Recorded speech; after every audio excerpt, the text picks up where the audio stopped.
종교도 위로해줄 애인도 없을 때 때로는 노래 하나가 거짓말처럼 일상을 버텨주기도 한다고 어떤 시인은 말했습니다. 정말 그렇죠. 때로는 노래 한 곡에서 힘을 얻기도 하고요. 누군가가 무심하게 툭 던진 말 한마디에서 위로받기도 합니다. 또 맑은 공기나 시원한 바람, 사람들의 따뜻한 손길이나 미소가 위안이 되기도 하죠. 지친 몸과 마음을 위로해주고 다독여주는 것들이 세상에는 의외로 많습니다. 이 시간이 일어나 가족들에게 그런 존재였으면 좋겠네요.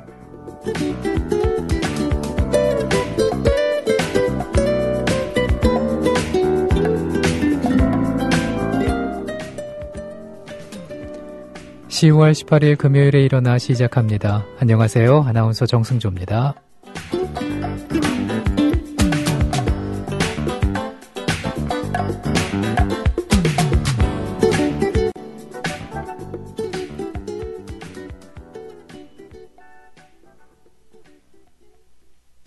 Yesterday, all my troubles seem so far away. Now it seems as though they're here to stay. Oh, I believe in yesterday. Suddenly. 보이즈 투 맨의 Yesterday 오늘 일어나 첫 곡이었습니다. 알고 보면 위로가 되는 것들이 참 많죠. 아주 달달한 아이스크림도 그렇고요. 배를 잡고 웃을 TV쇼나 가슴에 와닿는 누군가의 글귀 한 구절. 찾아보면 꽤 가까이 많이 있는데 자꾸 힘든 거, 또 외로운 것만 얘기하고 있지 않나 싶습니다.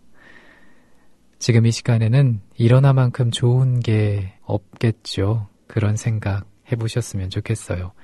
한 주 동안 열심히 달리고 달려온 금요일 아침입니다.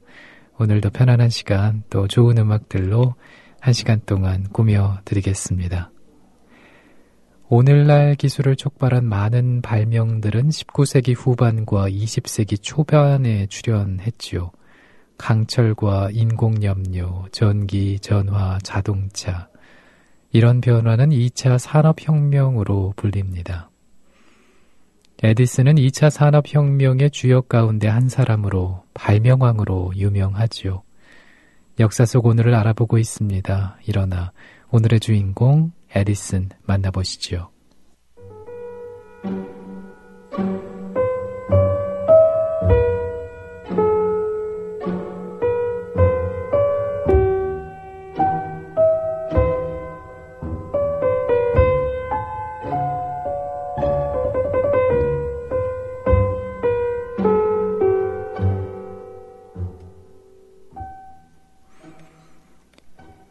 에디슨은 1847년 미국 오하이오주의 밀란에서 7남매 가운데 막내로 태어났습니다.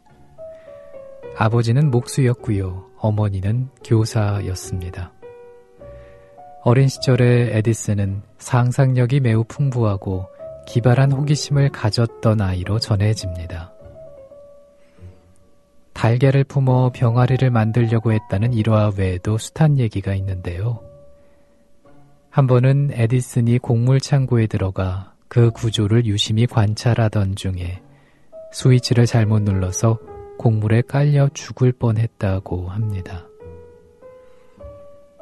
에디슨이 사람이 하늘을 날 수 있도록 하는 알약을 만들어서 친구에게 먹게 했으나 친구가 하늘을 날기는커녕 며칠 동안 배가 아파 고생을 했다는 얘기도 전해집니다. 절대 시계를 보지 말라고 주위를 다그쳤던 에디슨. 그는 1931년 10월 18일 역사 속 오늘 사망했습니다. 고무대용 식물을 연구하던 중이었죠. 에디슨은 기업형 발명가였습니다. 1870년대 후반 그가 왕성하게 활동했던 멜로파크 연구소 시절, 그곳에서는 전신, 전화, 전구 등 수십 가지에 이르는 발명이 조직적으로 이루어지고 있었습니다. 그는 발명이란 기술의 진보가 아니라 요구에 부응하는 것임을 알고 있었죠. 생활 속에서 무심코 지나치는 불편함이 무엇인지를 찾아냈고 시장의 수요를 읽었습니다. 그의 발명은 수백 번, 수천 번의 시행착오를 거쳐 탄생했습니다. 그야말로 99%가 땀이었죠. 그래서 그는 불가능한 일이란 어려운 일에 비해 단지 좀 더 시간이 걸릴 뿐이다. 이런 얘기를 했다고 합니다. 그는 무자비한 기업인이기도 했습니다. 인류 최초로 전기의자를 만들었는데 그 이유는 경쟁사를 쓰러뜨리기 위해서였다고 하네요. 그의 전기회사는 직류를, 웨스팅하우스는 교류를 채택하고 있었는데 웨스팅하우스가 멀리까지 전기를 보낼 수 있는 교류 방식으로 많은 도시에 전기를 공급하게 되자 에디슨은 위기를 느꼈습니다. 꾀를 내서 교류 발전기로 전기의자를 만든다면, 이 전기의자로 사용을 집행하게 된다면 사람들은 교류 전기가 위험천만하지 않을까 이런 생각을 할 거라고 마음을 먹고 개발을 했다는 것이죠. 이쯤 되면 단지 발명을 계속할 돈을 벌기 위해 계속 발명했다는 그의 말에 고개를 갸웃하게 됩니다. 역사상 돈을 밝힌 진정한 천재는 없었지만 그는 그러지 않았던 것 같습니다.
영화 죽은 시인의 사회 OST 가운데서 모리스 자레의 까르페 디엠 띄워드렸습니다.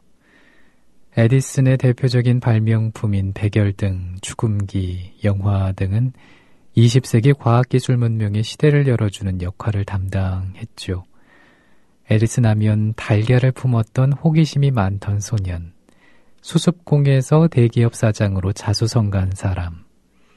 천재는 99%의 노력과 1%의 영감이라는 명언. 이런 여러 가지 이미지가 떠오릅니다. 국민TV 라디오 일어나 금요일에 듣고 계십니다. 월요일부터 금요일까지 새벽 5시 국민TV 라디오 방송이 시작되는 때 저와 만나실 수 있어요. 사연과 신청곡은 팟빵 게시판 열려 있고요. 국민TV 라디오 일어나 프로그램 게시판에 올려주시면 됩니다. 혹시 배우 앤서니 퍼킨스가 페트라를 외치면서 스포츠카를 몰고 절벽 아래로 돌진하던 영화 죽어도 좋아의 마지막 장면이 기억나시는지요? 그리스 신화를 재해석해서 새어머니와 젊은 아들의 이룰 수 없는 사랑을 그린 이 영화에서 순정한 청년의 마음을 앗아간 새어머니 페트라는 비장미가 넘치는 여배우 멜리나 메르쿠리입니다. 역사 속 오늘의 주인공인데요. 만나보시죠.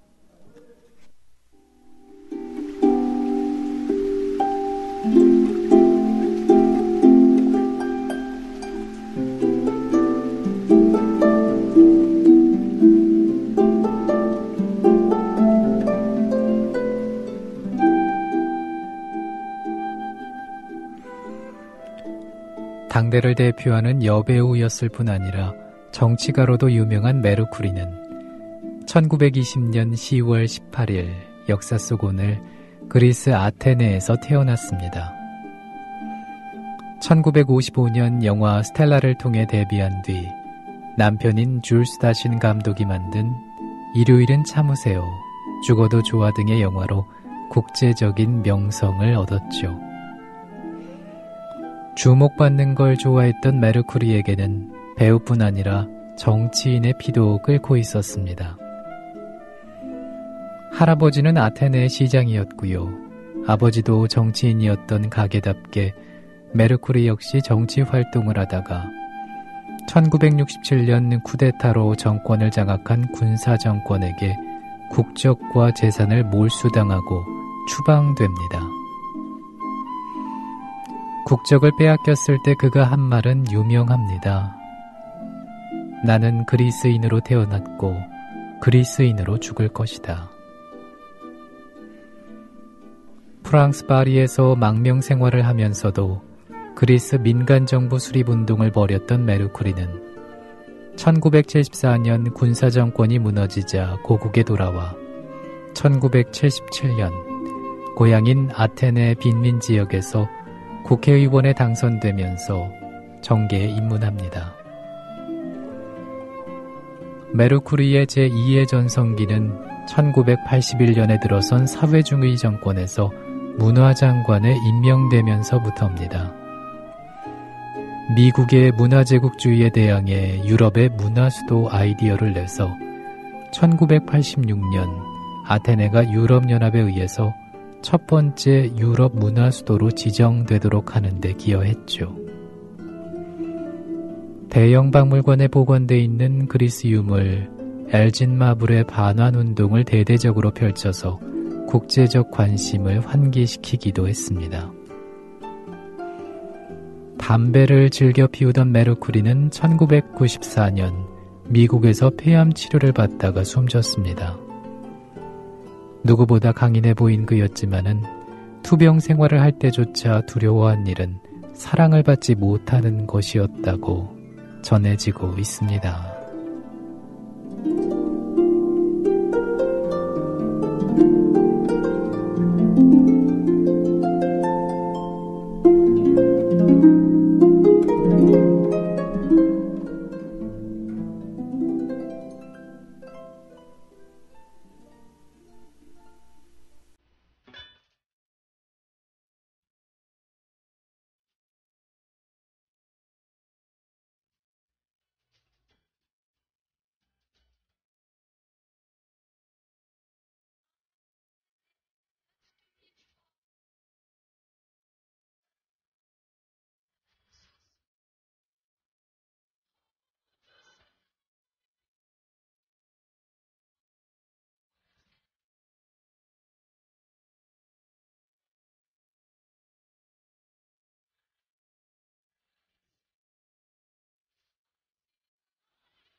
나나모스쿠리의 음성으로 오버 앤 오버 들으셨습니다. 배우이자 정치가였던 여장부 멜리나. 그녀는 현재 소나무와 올리브나무, 오렌지나무들이 청량한 그늘을 들이우는 흰 비석들의 숲인 아테네 1 국립묘지에 잠들어 있습니다. 이곳은 그리스인들이 사랑하는 사람들이 묻힌다는 묘지인데요. 그 중앙에 놓은 그녀가 얼마나 많은 사랑을 받았는지를 알 수 있을 것 같습니다. 핑플님께서 신청곡 전해주셔서 감사합니다. 어제 글을 이렇게 올려주셨네요. 국민TV와 하루를 시작할 수 있어서 감사하고 또 감사합니다 하셨어요. 듣고 싶은 노래 있으시면 또 신청곡 남겨주시고요. 저도 이렇게 핑플님의 글 보면서 방송할 수 있어서 또 감사하고 행복하네요. 고맙습니다. 사연과 신청곡은 팟빵 게시판에 올려주시면 되고요. 국민TV 라디오 일어나 프로그램 게시판에도 적으실 수 있습니다. 이번에 소개해드릴 어제의 오늘의 주인공은 뉴욕 마피아 보스 위의 보스로 불리는 사람인데요. 카를로 갬비노 만나보시죠.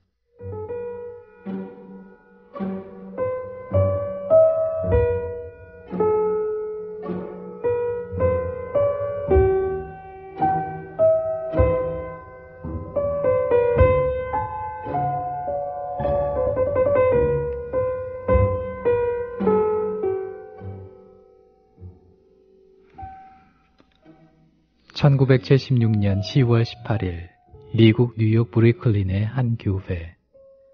겉보기에는 평범한 장례식이 열렸습니다. 74세 노인의 사인은 심장마비. 대변인이 편안히 숨을 거두었다고 발표한 호사항이었습니다. 하지만 분위기는 엄숙함을 넘어 삼엄하기까지 했는데요. 조문객의 검은 양복 속에는 기관총도 있었습니다. 바깥에선 미국 연방수사국 FBI 요원과 사복경찰이 눈을 번뜩이고 있었죠. 뉴욕 마피아 보스 위의 보스, 카를로 갬비노는 그렇게 땅에 묻혔습니다. 20년간의 통치 기간 중 수많은 저격과 도전에도 암흑과의 권좌를 지켜낸 갬비노였습니다. 뉴욕 5대 조직의 수장으로 전국 마피아의 힘을 행사했지만은 경찰에 체포된 적이 없었다고 합니다. 영화 대부에서 말론 브랜도가 맡았던 비토 콜레오네의 실제 모델이기도 합니다. 절대 거절 못할 제안을 하나 하지라는 콜레오네의 잊지 못할 대사는 갬비노의 깊은 꾀와 멀리 내다보는 생각을 닮았습니다. 권력을 잡은 뒤에도 갬비노는 노련했습니다. 마피아 보스가 대통령보다 무섭던 시절에 직접 시민들을 만나 민원을 해결해줬습니다. 민심은 경찰로부터 암흑의 제왕을 지켜줬죠. 갬비노는 항구와 공항을 장악하고 화물을 빼돌렸는데요. 마약에 손대지는 않았지만 세금을 거뒀습니다. 배신자에게는 암살자를 보냈죠. 거절 못할 제안은 살인 협박이었고 그렇게 쌓은 마피아의 부는 모든 미국인의 의식주와 정신에 영향을 미쳤습니다. 마피아의 성장은 미국이 스스로 자초한 면이 큽니다. 마피아의 이권 개입은 경찰과 정치권의 비호덕되게 가능했는데요. 거액의 자금을 정치권에 댔고 정치인에 대한 테러를 대신했습니다. 서로의 필요에 의해 얽혔던 관계, 마피아는 당시 미국이 악마에게서 건네받은 거절 못할 제안이었는지도 모르겠습니다.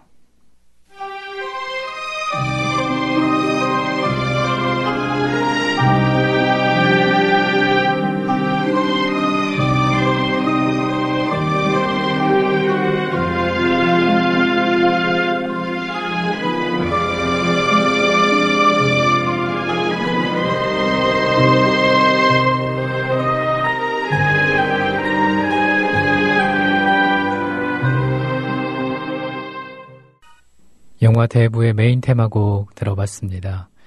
곡 들으시면서 영화의 대부의 한 장면 또 떠오르셨을 것 같아요.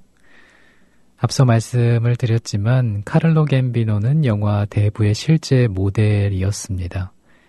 뉴욕 5대 마피아 패밀리 가운데 하나인 갬비노 패밀리의 대부인 그는 마피아 보스 가운데서 가장 현명한 보스 중의 하나로 기억되고 있다고 하는데요. 74세 나이로 죽을 때까지 단 한 번도 감옥에 간 적이 없는 그는 진짜 대부, 카를로 갬비노답다라는 생각을 하게 합니다. 우연히 책을 뒤적거리다가 그의 사진 한 장을 봤는데요. 백발의 머리에 중절모를 눌러 쓴 약간은 야윈 모습의 평범한 모습이었는데 눈가에는 선한 모습이 드러나 있었고요. 입가의 미소는 너그러움을 보여주고 있었습니다. 왠지 규율과 이해가 적절히 조화를 이룬 얼굴, 삶을 함부로 살지 않은 노인의 얼굴, 이게 카를로 갬비노의 얼굴이 아닐까 그런 생각도 해봤습니다. 국민 TV 라디오 일어나 금요일 아침 저와 함께하고 계십니다. 이 방송은 역사 속의 오늘을 알아보는 시간인데요. 월요일부터 금요일까지 새벽 5시에 만나실 수 있습니다. 다시 듣기 가능합니다. 팟캐스트 팟빵 홈페이지 이용하시면 다시 들으실 수가 있습니다. 샤를린의 노래 들어볼까요? I've never been to me.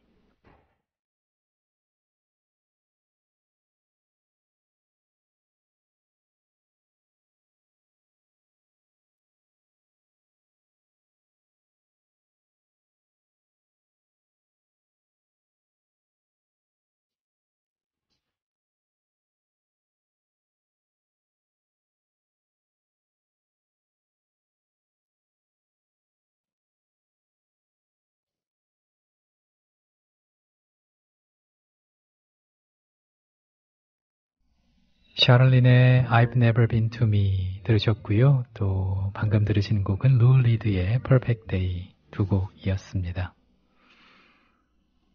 알래스카를 최초로 발견한 사람은 누굴까요? 바로 탐험가인 미투스 베링입니다.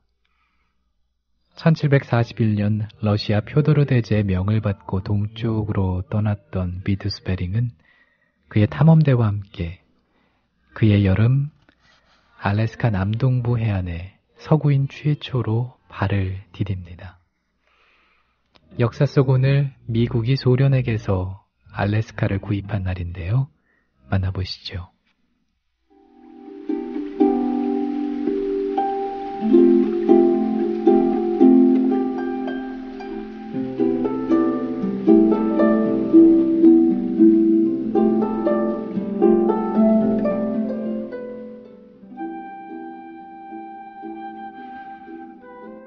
알래스카 남동부 해안에 최초로 발을 디딘 베링의 탐험대.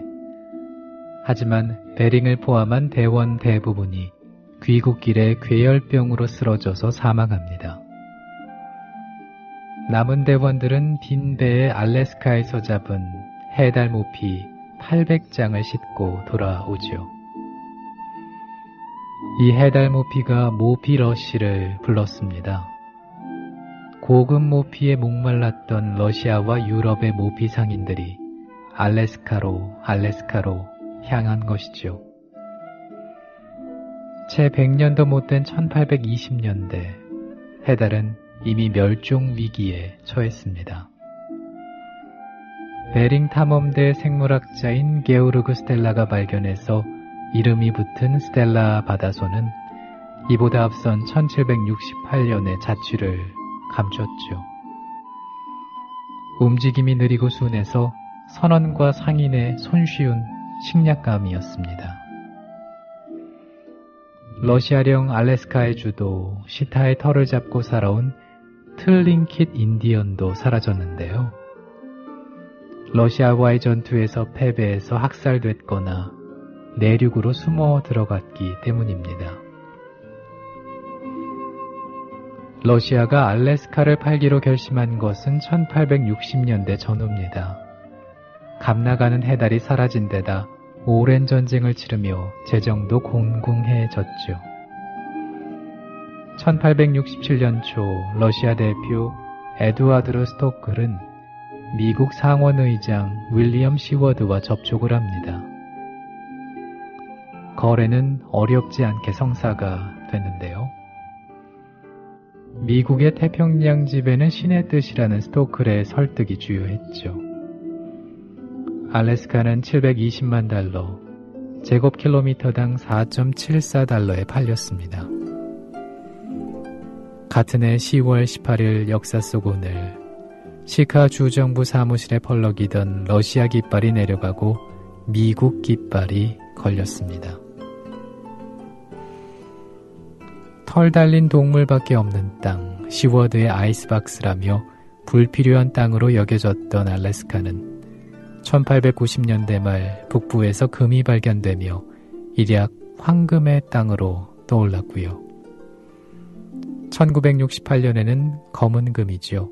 석유가 알래스카 북극해에서 발견됐습니다.